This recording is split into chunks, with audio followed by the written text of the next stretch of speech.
এই রমজান বড় দামি একটা মাস। কবরের আযাব বন্ধ, জাহান্নামের দরজাগুলো বন্ধ।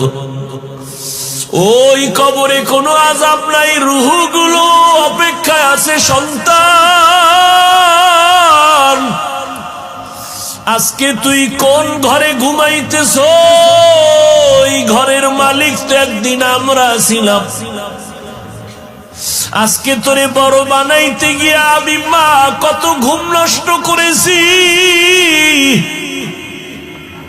না খাইয়া বাবা তোমারে আমারে খানা খাওয়াইতে এত কষ্ট করে বড় বানাইছেন। ওই মা বাবাকে ভুলিয়া তুমি কেমনে ঘুমাও রে বাবা?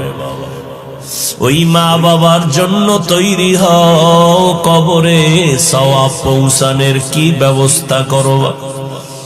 রমজান আসছে, এই রমজান এত বরকতের মাস, তাকওয়া অর্জনের মাস।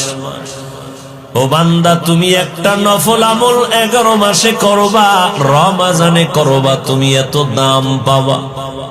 একটা নফল অন্য মাসে করো, রমজানে করবা, ফরজের সমান সওয়াব হয়ে যাবে। অন্য মাসে একটা ফরজ আমল করবা, রমজানে করলে 70টা ফরজের সওয়াব জমা হয়ে যাবে।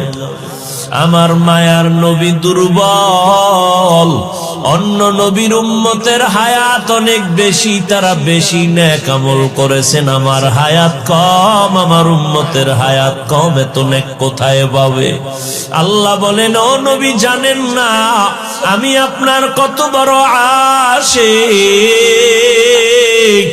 সব নবী আমার বন্ধু, আপনিও আমার বন্ধু।